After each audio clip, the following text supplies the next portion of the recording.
In the vast tapestry of our galaxy, filled with frozen gas giants, barren rocky worlds, and endless silence, there is one planet that refuses to play by the rules.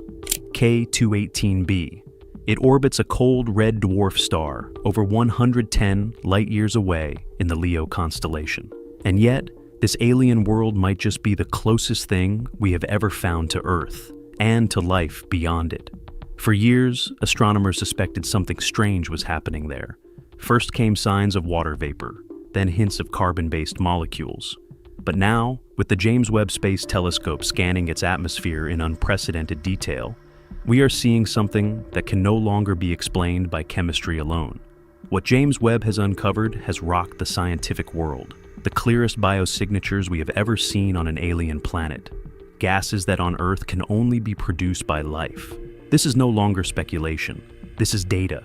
And this is the moment we might finally admit we were never alone. K2-18B is what scientists call a Hycean world, a hybrid between an oceanic planet and one with a hydrogen-rich atmosphere. It is larger than Earth, roughly 2.6 times its radius and about 8.6 times its mass. But what truly makes it remarkable is that it sits right on the edge of the habitable zone of its star, the sweet spot where temperatures could allow liquid water to exist. And the more we study this planet, the more it seems like a perfect host for alien biology. It is not a dry, rocky wasteland like Mars. It is not a scorching gas ball like Jupiter. This is a world likely covered in a massive global ocean, protected by a thick hydrogen atmosphere that keeps temperatures mild and shields it from radiation. The James Webb Telescope revealed that this planet's atmosphere not only contains water vapor, but also traces of carbon dioxide and methane, crucial ingredients for organic life. These gases, when found together in a hydrogen-rich world, begin to draw a picture that is hard to ignore, one where biological processes may be at work beneath the waves. But then came the real shock. In 2025, new data from Webb's MRI instrument, the mid-infrared spectrometer, found not just carbon-bearing molecules, but something far rarer, dimethyl sulfide, DMS. On Earth, this compound is almost exclusively produced by living organisms, specifically marine phytoplankton.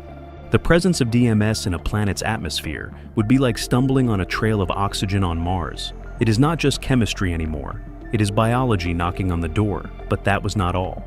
The same study detected dimethyl disulfide, DMDS, a more complex compound also tied to microbial activity in Earth's oceans.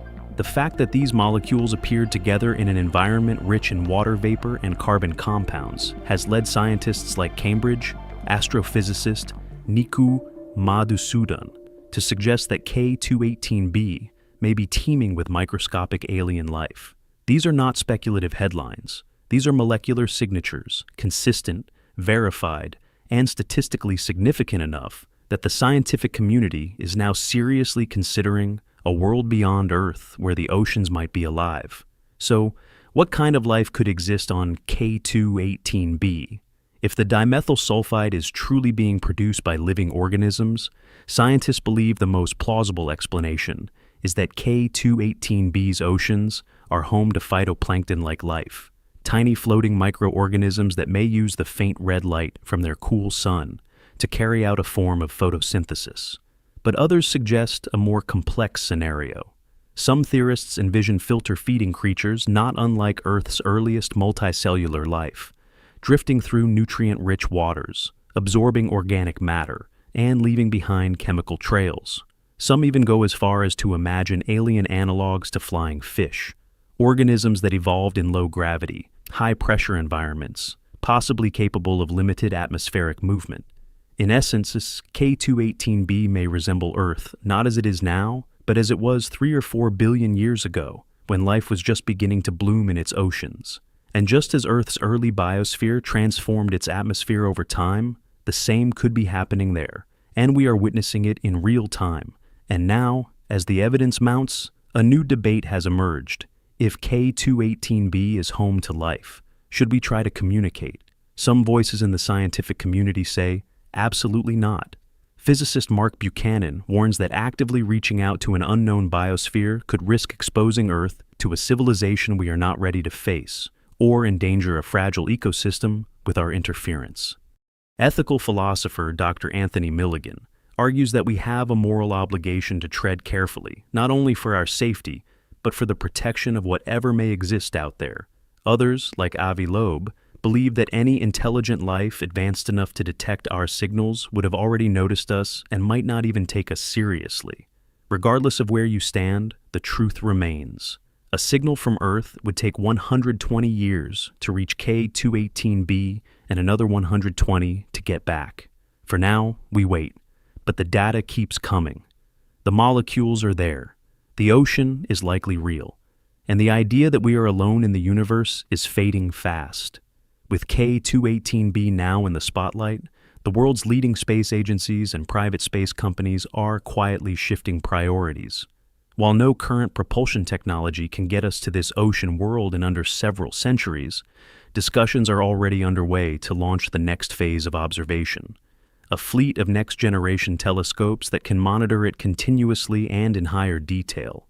NASA is preparing to accelerate the development of the LUVOIR and HABEX observatories, both designed specifically to identify life-bearing exoplanets by analyzing atmospheric chemistry.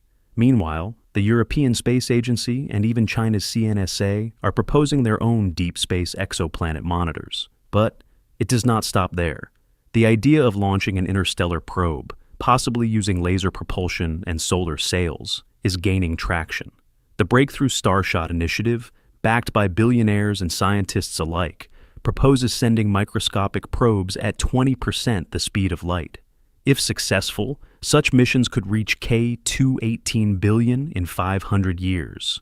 A timeline long for us, but short in the cosmic scale. Humanity may never walk its shores, but we may witness for the first time a message sent from Earth to life beyond. The scientific implications of finding possible biosignatures on K2-18B are monumental, but the cultural impact may be even greater. Across the world, religious leaders, spiritual thinkers, and philosophers have begun offering interpretations of what this discovery means.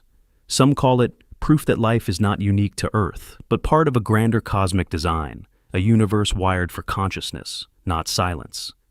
Others have expressed fear, discomfort, and even denial, warning that our worldview is not ready to confront such a revelation. Social media has exploded with hashtags like #K2Alive and #OceanWorld, while documentaries and fictional adaptations are already in production. Governments remain cautious in their official statements, balancing excitement with scientific rigor. But beneath the surface, a subtle shift is taking place. The collective realization that we are no longer just explorers. We are being watched back, and in that realization, humanity is experiencing something rare. Global unity, not in fear, but in awe. As the momentum builds to uncover more about K2-18B, a growing chorus of voices warns of the need for planetary protection ethics, not for Earth, but for the alien biosphere. International panels are now convening to propose a new category of protected worlds, exobiological sanctuaries. These would be exoplanets like K2-18B, where signs of life have been detected and which must be studied only from a distance to avoid contamination. Astrobiologist Dr. Monica Vidari insists that if K2-18B truly harbors life, it has evolved for billions of years without us, and we have no right to interfere. Proposals have emerged calling for a kind of interstellar no-fly zone, placing limitations on future probe trajectories and emissions. These discussions reflect a deeper understanding. Just because we can observe does not mean we should invade. Because even if those oceans are silent now, even if that life is microbial, it is still the first confirmed kin we have ever found in the vast universe. And if we are wise, we will learn to listen before we act. Perhaps the most profound aspect of K2-18B is not what it tells us about aliens, but what it reflects about ourselves. Here is a planet that may host oceans, clouds, and perhaps even primitive organisms, just as Earth once did long before humanity ever walked its surface. In a way, observing K2-18B is like looking backward in time at our own origins.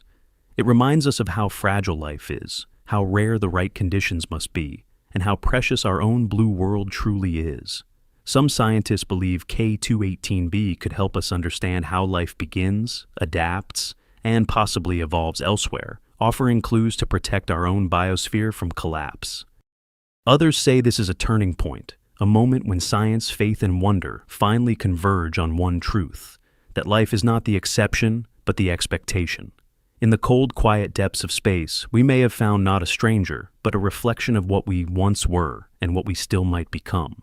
K2-18B is no longer just a distant blip in the cosmos. It is no longer just a number in a telescope's database or a cold dot on a star chart. It is now a window into another possibility, a place that, against all odds, whispers the same chemical secrets as our own living planet. And in that whisper, something has shifted. For decades, we asked the same question.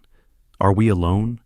But now, with the James Webb Telescope revealing the unmistakable signs of water, methane, carbon dioxide, and possibly even the molecular echoes of alien life, the question has changed. Because we are no longer standing at the edge of belief, we're standing at the edge of confirmation. K2-18B may be the first, it may be the closest, but it will not be the last. There are thousands of worlds like it waiting to be seen, studied, understood. And as we stare across the darkness at this one watery giant, we are not just discovering the universe, we are discovering ourselves. So now we ask you, do you believe K2-18B is home to life? Should we send a message or should we remain silent observers? And if this really is the moment we prove we're not alone, what will humanity become next? Tell us what you think in the comments. And if this journey across the stars moved you as much as it moved us, subscribe to the channel, turn on notifications, and share this video with someone who still looks up at the night sky and wonders. Because the universe may be vast, but tonight it feels a little smaller and a lot more alive.